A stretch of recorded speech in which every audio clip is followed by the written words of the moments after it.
आज मैं बड़ी उम्मीद के साथ एक मुद्दे पे बात करूंगा। जो पिछड़ा समाज है वो आज भी सही में सजग है या नहीं है।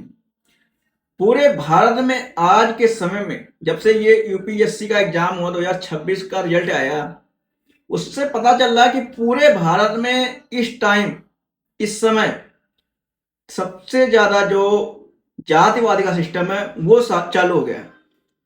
आपको मैं आज 5 पॉइंट बताऊंगा कि इफेक्ट कहाँ है, कि उच्च समाज छोटे समाज को या निम्न समाज को कैसे आगे ले जा रहा।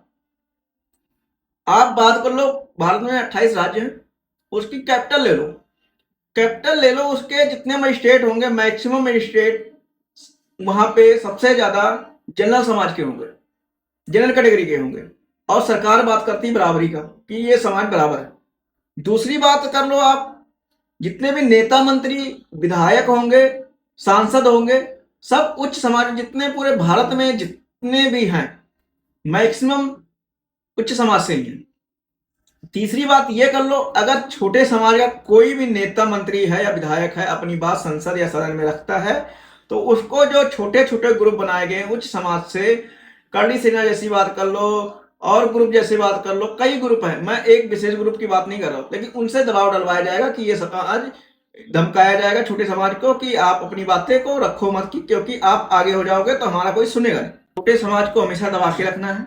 अब चौथी बात कर लो, आप पूरे देश में कहते हैं उच्च समाज के लोग या उच्च समाज के व्यक्ति कहते हैं कि आरक्षण का फायदा केवल निम्न जात के लोग ले रहे हैं, निम्न कास्ट के लोग ले रहे हैं। तो मैं कह रहा हूं ईडब्ल्यूएस जैसा जो आरक्षण है वो कौन ले रहा है?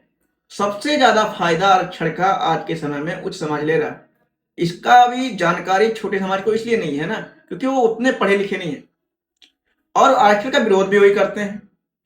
इसका मतलब यह है कि मलाई भी आप खाओ और विरोध भी करो, जिससे पिछड़े समाज का हक मारा जा रहा है, वो उस पर कोई बात नहीं करता। पांचवी बात ये बात कर लो, अगर आप, अगर उच्च समाज इनको भ्रम में जात पात के नाम पे या फिर और मंदिर मस्जिद के नाम पे लड़ाएगा, तो छोटे समाज की जनसंख्या ज्यादा है। जनसंख्या 85% है, लेकिन सरकार पे अधिकार 15% का है। उच्च समाज का 15% जनसंख्या है, लेकिन सरकार पे अधिकार 85% है। इसमें कारण यह है कि छोटे समाज के लोग अगर पढ़ लिख भी लेते हैं ना, तो जो बड़े बड़े एग्जाम है, यूपीएससी जैसे एग्जाम होते हैं, उसमें इंटरव्यू वाला सिस्टम जो है वो बड़ा खतरनाक है। उसमें जात देख के नंबर और कैटेगरी देख के नंबर दिया जाता है। ये मैं दावे के साथ कहता हूँ।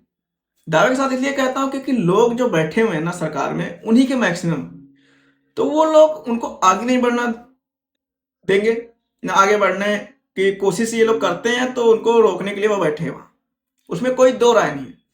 तो ये जो सिस्टम है ना, इतना खराब हो गया है। और जब सरकार बीजेपी की, सबसे ज्यादा प्रिपरेशन करने वाली यूपी बिहार के लोग हैं, वहां भी सरकार बीजेपी की, तो यार जाति व्यवस्था क्यों देखी जा रही है?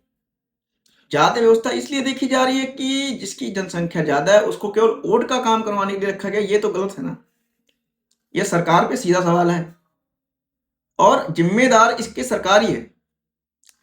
इसलिए जो अभी जो छोटी छोटी रैलियां हो रही है ना, उसमें एक दूसरे से लड़ रहे हैं। कारण ये है कि जो मजबूत पार्टियां हैं वो उच्च समाज से ही बिलोंग करती हैं, और कुछ ही छोटे समाज की पार्टियां होंगी जो बड़े स्तर पे हैं।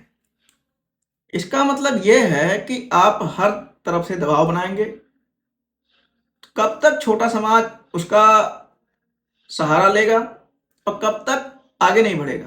अगर आज नहीं आगे बढ़ेगा ना, तो आने वाले समय में अपने आने वाले भविष्य या अपने आने वाले बच्चों के भविष्य, उसको अंधकार में डाल के वही होगा गुलामी। उसके बाद मोनोपॉली सिस्टम, कुछ ही लोग राज करेंगे। ये सरकार ऐसे ही चाहती है।